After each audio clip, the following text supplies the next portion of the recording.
welcome to Education Talk. Now, this is one of your best programs on education on television.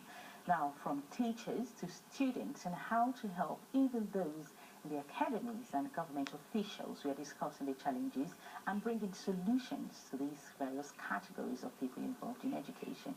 My name is Wilma, and you're very welcome. Today with me, I have two guests in our studios, and we're going to be talking a lot about academies. First, I have Peter Dunne. Peter Dunne is actually the Managing Director of Partnership Education. Peter, you're very welcome to our studio. Thank you very much indeed. And I have Dr. Chris Imafidon. Dr. Chris Imafidon is an education consultant. Dr. Chris, you're very welcome to our studios. Thank you. Wonderful to have you both.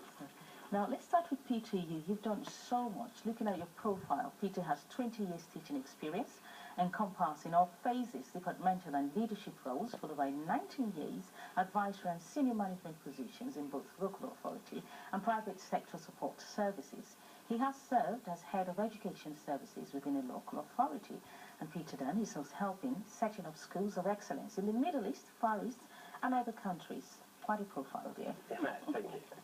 Now, let's look at you. You have quite a lot of experience when it comes to setting up academies. Now, how can a charity set up a free school?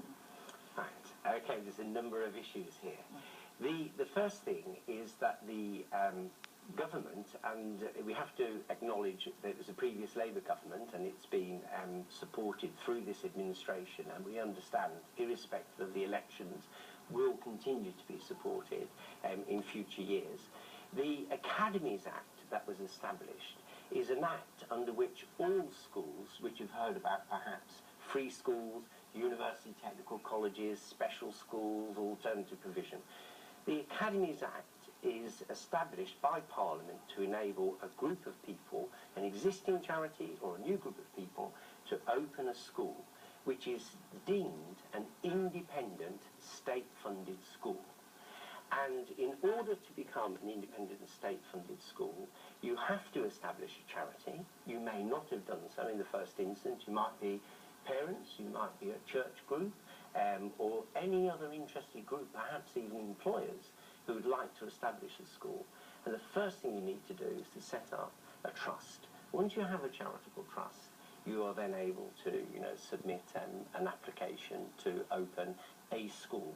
It will be an academy, but we have to say, and I know you're going to ask me the difference shortly, there is a difference now between the use of the word an academy school and a free school. Most people are actually not very well aware of that. They actually think it means the same thing. Now, what's the difference? Okay, well, I've just mentioned that in there. The Academy Act is the parliamentary rule of law by which you can establish an independent school, independent state school.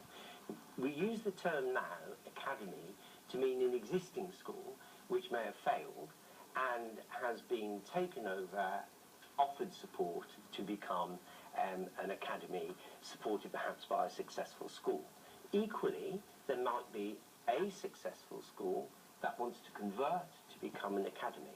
Why would it want to be an academy? Because it will receive additional funding.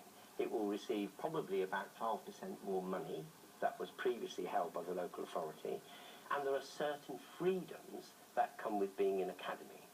The main one is you don't have to follow the national curriculum.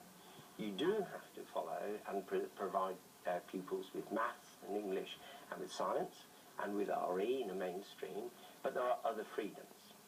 Now, the term free school has come to being more recently, and the freedom, free, relates to the freedoms. There are extra freedoms to being a free school.